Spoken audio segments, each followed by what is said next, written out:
इसे जानकर उड़ जाएंगे आपके होश, specially for class 10 and class 12। ये वीडियो आप लोग को सच्चाई बताएगा। ये वीडियो आप सभी के होश उड़ा देगा। ये वीडियो इतना ज़्यादा इंपॉर्टेंट है कि आप लोग सोच नहीं सकते हो। रियलिटी बताने वाले हैं हम प्री बोर्ड की, कि प्री बोर्ड एक्चुअल में क्या हुआ। और ये वीडियो स्पेशली डेडिकेटेड है फॉर दिल्ली के स्टूडेंट्स, दिल्ली के जो बच्चे हैं क्लास 10 एंड क्लास 12। वीडियो को पूरा देखें तभी आप समझ पाएंगे प्री बोर्ड का पोस्टमार्टम क्यों किया गया है।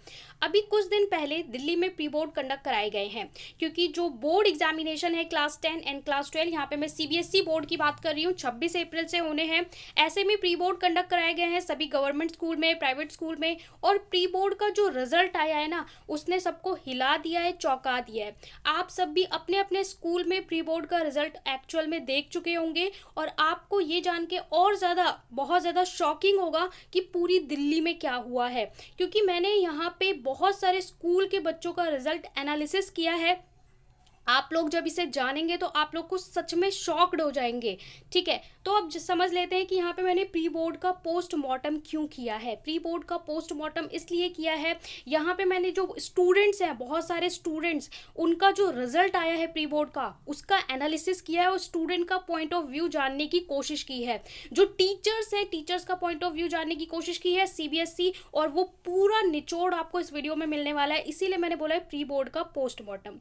अब हुआ क्या है, प्री बोर्ड कंडक्ट कराए गए class 10 and class 12। Pre board over हो चुके हैं, बच्चों को कंटिन्यू स्कूल बुलाया जा रहा है। जो रिजल्ट आया है वो रिजल्ट चौंकाने वाला है। आप लोग को हर दिन यूट्यूब पे वीडियो मिल रही है कि 98% 10 दिन में लेके आ जाओ, एक महीने में 98% लेके आ जाओ। 99, अरे 99 छोड़ो, 100% लाने को बोल रहे हैं। 100% आ जाएगा केवल 2 महीने पढ़ के, 100% आ जाएगा, 99% आ जाएगा 10 दिन पढ़ के। और अभी जब एग्जाम को 2 दिन रह जाएगा तो बोलेंगे 2 दिन में 99% आ जाएगा। क्या आप आलू या टमाटर खरीद रहे हैं जहाँ पे 99% आपको 2 दिन में, 5 दिन में, 5 मिनट में मिल रहे हैं? बहुत सारे वीडियो में कि 10 मिनट पढ़ के, एक वीडियो देख के आपके 99% आ जाएंगे। लेकिन जो रियलिटी है ना, रियलिटी कुछ और है। ये जो 99 या 98% वाले जो स्टूडेंट्स हैं ना, वो केवल 10% होते हैं। जो क्लास का 10% स्टूडेंट होता है वो टॉपर होता है, और वही ये 99% वाला होता है जो पूरे साल पढ़ाई करता है। रियलिटी प्री बोर्ड के पोस्टमार्टम में क्या निकली है कि जो क्लास का 60%, क्या मैं इसे थोड़ा कम लेके बोल रही हूँ, ठीक है, बहुत नामी ग्रामी स्कूल का भी मैं रिजल्ट बता रही हूँ, 60 to 70%। ओके, 60 to 70% क्लास के, मतलब क्लास में अगर 100 बच्चे हैं तो 60 से 70 बच्चे एक तरफ रख दो और 30 बच्चे एक तरफ रख दो। तो ये जो 60 से 70% बच्चे हैं, ये पास होने के लिए स्ट्रगल कर रहे हैं। ये स्टूडेंट्स पास नहीं हो पा रहे, पास होने के लिए स्ट्रगल कर रहे हैं। अब हम बात करते हैं रिजल्ट की। जो रिजल्ट आया है ना, वहाँ पे मैं एक एक करके बात करती हूँ। क्लास 10 की पहले बात कर लेते हैं। जो रिजल्ट आया है, वहाँ पे रिजल्ट में देखा गया है क्लास 10, वहाँ पे जो मैथ्स का एक स्कूल का, मैं क्लास 10 का मैथ्स के रिजल्ट की बात करती हूँ। यहाँ पे मैथ्स का रिजल्ट आया, प्री बोर्ड की कॉपियाँ चेक हुई, क्लास में बच्चे थे 40 में से 40 स्टूडेंट हैं क्लास में, क्लास 10 है, मैथ्स की कॉपी। 40 में से 20 से 25 बच्चे मैथ्स में हो रहे हैं फेल। ठीक है, फेल। एग्जाम कितने नंबर का है? 40 मार्क्स का। 40 मार्क्स में से अगर किसी बच्चे का 14 आता है, ओके, 14 में से कितना आता है? 14 आता है तो वो पास होता है। 40 में से 14 नंबर भी कोई नहीं ला पा रहा है, फेल हो रहे हैं, यानी मेजोरिटी ऑफ स्टूडेंट फेल है। ओके, ऐसे बहुत सारे स्कूल हैं जहाँ पे पूरी पूरी क्लास मैथ्स में एंड साइंस में प्री बोर्ड में हो गई है क्लास 10 में फेल। और केवल मैथ साइंस ही ऐसा सब्जेक्ट नहीं है जिसमें बच्चे फेल हुए हैं। क्लास का जो मेजॉरिटी ऑफ स्टूडेंट है वो सब्जेक्ट में फेल हो रहा है, लेकिन मैथ और साइंस में ही नहीं, यहाँ पे अदर सब्जेक्ट्स में भी फेल हो रहे हैं। जान के आप लोग शॉक हो जाएंगे कि बच्चे फेल हुए हैं हिंदी में, बच्चे फेल हुए हैं संस्कृत में, बच्चे फेल हुए हैं इंग्लिश में।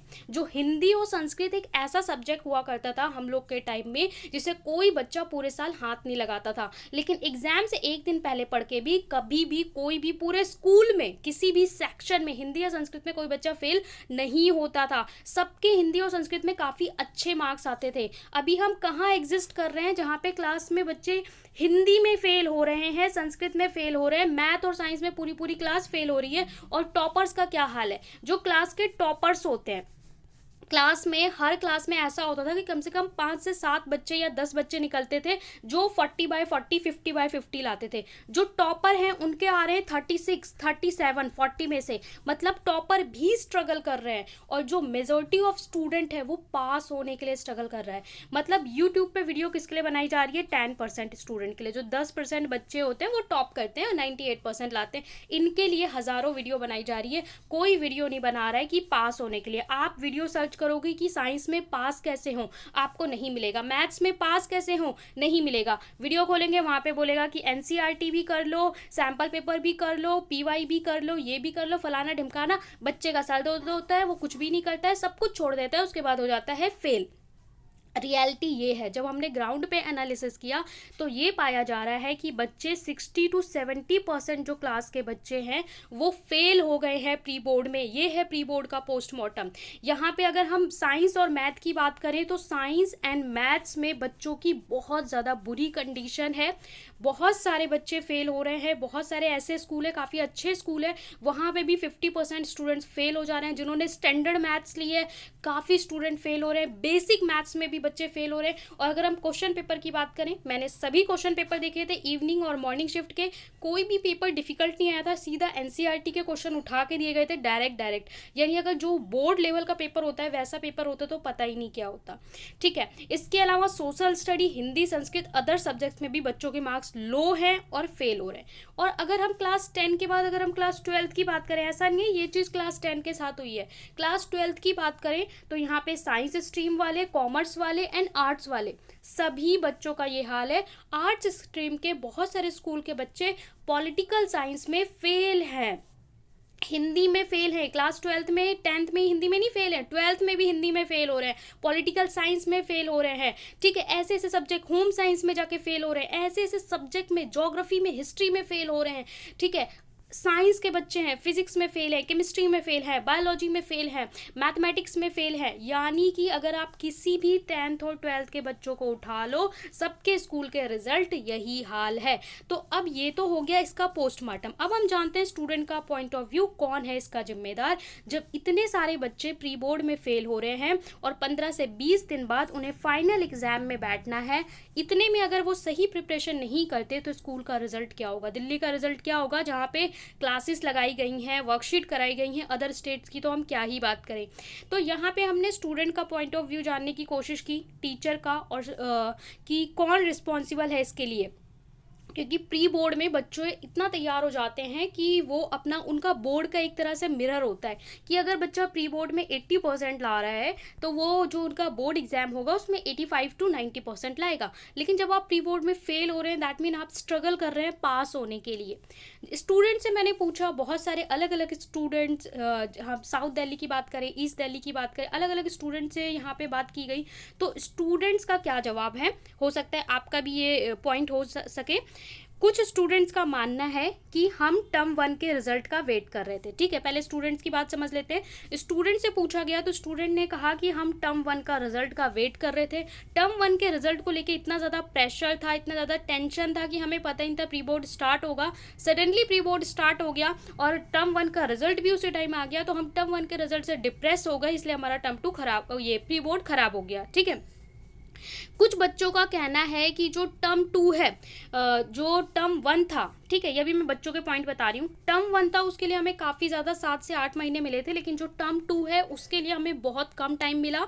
और टर्म 1 का सिलेबस थोड़ा सा स्लाइटली कम था और टर्म 2 का सिलेबस थोड़ा हैवियर है, थोड़ा ज़्यादा थ्योरेटिकल है और थोड़ा ज़्यादा डिफिकल्ट चैप्टर्स है। ठीक है, यहाँ पे टाइम वाला इशू भी बच्चों का मानना है। अगला जो बच्चों का इशू है वो ये है, बच्चों का कहना है कि जो टर्म 2 का पेपर है ये हो रहा है सब्जेक्टिव। हमने पूरे साल जो पेपर की तैयारी की वो ऑब्जेक्टिव MCQ करी, टर्म 1 हमारा वैसा ही था। अब टर्म 2 में पेपर सब्जेक्टिव हो रहा है, हमें आंसर्स लिखने हैं, तो लिखने की आदत छूट गई है, तो वहाँ पे हम लिख नहीं पा रहे हैं। सब्जेक्टिव पेपर हो रहा है तो कुछ समझ में नहीं आ रहा है। इसके बाद अलग जो बच्चों का, कुछ बच्चों का लॉजिक पेपर टफ था, वैसे पेपर डिफिकल्ट नहीं था पर बच्चों का कि पेपर टफ था। इसके अलावा कुछ बच्चों का है कि जो पढ़ाई है, स्कूल में कोई भी पढ़ाई नहीं हुई, हमारे स्कूल में कोई भी क्लासेस नहीं हुई, अचानक से स्कूल खुल गया और प्री बोर्ड हो रहा है, देन हमें कुछ भी समझ में नहीं आ रहा है। ठीक है, और कुछ बच्चों का है कि हमें लगा था कि एग्जाम होगा ही नहीं, जैसे 2 साल से हो रहा है और अब हमारा स्टूडेंट भी बाकी टर्म के हिसाब से आगे बढ़ जाएगा टर्म 1 के रिजल्ट पे और एग्ज़ाम ले लिया गया। तो ये सारे लॉजिक दिए हैं स्टूडेंट्स ने, जिसमें कुछ पॉइंट सही भी हैं, जैसे टाइम कम होना और सब्जेक्टिव पेपर होना, तो ये बच्चों का कंसीडर किया जा सकता है। अब टीचर्स से पूछा गया कि आपके इतने सारे बच्चे, हमेशा ऐसा नहीं होता है, जब नॉर्मल बोर्ड होता है तो प्री बोर्ड में बच्चे काफ़ी अच्छा परफॉर्म करते हैं और कोई 2-4 बच्चे क्लास में फेल होते हैं, लेकिन अगर क्लास का 50 से 60% स्टूडेंट फेल हो रहे हैं पर्टिकुलर सब्जेक्ट में, तो क्या कारण है? तो टीचर्स का कहना है कि जो बच्चे हैं वो बोर्ड को सिंसियरिटी से फॉलो नहीं कर रहे हैं। बच्चे जो हैं वो अपना टाइम पे काम नहीं करते हैं, बच्चे जो हैं वो इस बार के जो बच्चे हैं वो सिंसियर नहीं है, ठीक है, इस तरह का कहना है। और टीचर का कहना है कि बच्चे जो क्वेश्चन है as per demand of answer नहीं कर रहे हैं, मतलब क्वेश्चन में पूछा कुछ और गया है, वो लिख कुछ और है। तो यहाँ पे बच्चों की जो अंडरस्टैंडिंग है सब्जेक्टिव क्वेश्चन की, वो समझ नहीं पा रहे। क्वेश्चन में पूछा है दिस और वो बोल रहे हैं दैट, तो वहाँ पे हम आंसर में कैसे मार्क दे सकते हैं?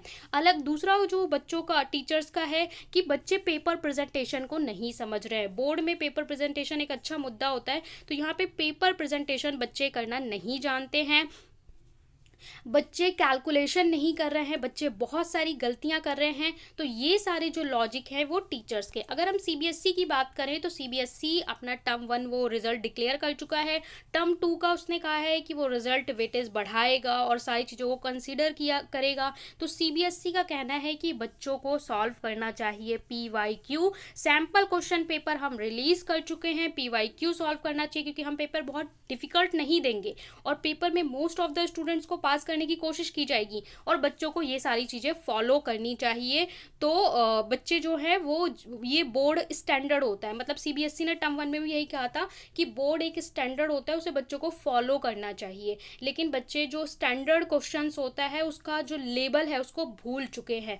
तो यहाँ पे बच्चों का, टीचर्स का, स्टूडेंट्स का, सबका अलग अलग चीज़ हो गया। अब हम बात करते हैं रियलिटी की कि 98% तो भूल जाइए, 99% भूल जाइए। हमारा पहला जो बच्चों का, मोस्ट ऑफ द स्टूडेंट्स हैं, उनका ये है कि हम पास कैसे हों। इस स्टेज पे आप में से बहुत सारे स्टूडेंट्स होंगे जो अपने दिल पे हाथ रख के बोलें कि उनको अभी किसी भी सब्जेक्ट में अगर पास होने में डर लग रहा है तो वो इमीडिएटली कमेंट करें कि हाँ, मुझे साइंस में डर लग रहा है कि मैं पास हो सकता हूँ। 50 में से 17 नंबर लाने में अगर आपको डर लग रहा है तो कमेंट में लिख दो, मुझे इस सब्जेक्ट में 50 में से 17 नंबर लाने में कॉन्फिडेंस नहीं है, तुरंत लिख दो, ठीक है। तो असली मुद्दा है, देखिए क्लास में जो 10% बच्चे हैं उनके लिए हर कोई वीडियो बना रहा है, लेकिन मेरा टारगेट है ये जो 60 to 70% बच्चे हैं जो इस वक्त स्ट्रगल कर रहे हैं पास होने के लिए, हमें प्रोवाइड करना है उन्हें वीडियो। अगर आप बताएंगे कि आपको किस सब्जेक्ट में लग रहा है कि आप पास नहीं हो सकते, सच में ऐसा आपके साथ भी हो रहा है, तो कमेंट में लिखिए। एटलीस्ट हम साइंस और मैथ में ऐसे बच्चों को ऐसा कंटेंट प्रोवाइड कर देंगे कि आप उतना करिए और पास होइए। मैं कहती हूँ आप पीवाईक्यू भूल जाओ, आप सैम्पल क्वेश्चन पेपर भूल जाओ, एनसीईआरटी भूल जाओ, सब कुछ भूल जाओ, बस आपको जितना बताया जाए उतना कर लो, ठीक है। मैं आपको ऐसा वीडियो प्रोवाइड कर दूँ, कितने बच्चे चाहते हैं कि मैं आपको ऐसा वीडियो प्रोवाइड कर दूँ कि बस आप उतना, जितना आपको दिया जाए सिर्फ आप उतना कर लो, रट लो, प्रिपेयर कर लो, और उसके बाद आप कॉन्फिडेंटली, मतलब झंडा गाड़ के बोल सको कि 50 में से 17 नंबर मुझसे कोई नहीं छीन सकता, यहाँ पे दुनिया में कोई नहीं छीन सकता। तो इतना मार्क्स आपका कॉन्फिडेंस हो जाए। अब जो कैलकुलेटर है वो भी मैंने आपको पासिंग कैलकुलेटर भी समझाया था। पेपर आपका आना है कैसे, 40 का और 10 है इंटरनल, तो ये तो आपको स्कूल से मिलना है, इसमें से आपको 14 कवर करना है। तो वो मेरी गारंटी है, मैं कैसे कवर कराऊंगी। अगर ये आप लोग चाहते हैं और आपके साथ भी ऐसा हो रहा है तो आप कमेंट में लिखिए कि मैथ्स में आपको पास होने में स्ट्रगल है, साइंस में। जब वीडियो, ऐसा बच्चा ना जब वीडियो देख रहा होता है 98% वाला, वो वीडियो तो क्लिक करता है लेकिन उसके दिल में चल रहा होता है क्या मैं सच में पासिंग मार्क्स मेरे आ जाएंगे, क्या मेरे 33% आ जाएंगे। वो वीडियो देख रहा है 98% का, पर उसे खुद पे विश्वास नहीं है। इतनी सारी लिस्ट बता दी गई है करने के लिए, ये करो, ये करो, ये करो, और वो बच्चा कुछ भी नहीं कर पाता। तो रियलिटी ये है, ग्राउंड पे ये चीज़ चल रही है। और सोचिए दिल्ली में जब बहुत सारे स्कूलों में क्लासेस करवाई गई हैं, वर्कशीट करवाई गई हैं, बहुत सारे ऐसे स्टेट भी होंगे जहाँ पे पूरे साल कुछ हुआ ही नहीं होगा, बच्चों ने स्कूल भी नहीं देखा, उनका क्या हाल होगा। तो ये जो है वो सच्चाई है इस वक्त की 10th और 12th की। जो भी इस चीज़ से सफ़र कर रहा है कमेंट में लिखिए। आपको कंटेंट मिलने में थोड़ा देर हो सकता है लेकिन उसमें कोई कॉम्प्रोमाइज़ नहीं करा जाएगा। साइंस और मैथ का डेफिनेटली प्रोवाइड किया जाएगा। फटाफट से चैनल को सब्सक्राइब कर दें, वीडियो को ज़्यादा से ज़्यादा स्टूडेंट्स तक शेयर कर दें कि अगर कोई बच्चा हमारा पास होने के लिए स्ट्रगल कर रहा है तो उसे यहाँ से कैसे निकाला जाए, चाहे 1 दिन बचा है चाहे 10 दिन बचा है, उसे यहाँ से निकाला जाएगा। मिलते हैं नेक्स्ट वीडियो में, तब तक के लिए टेक केयर।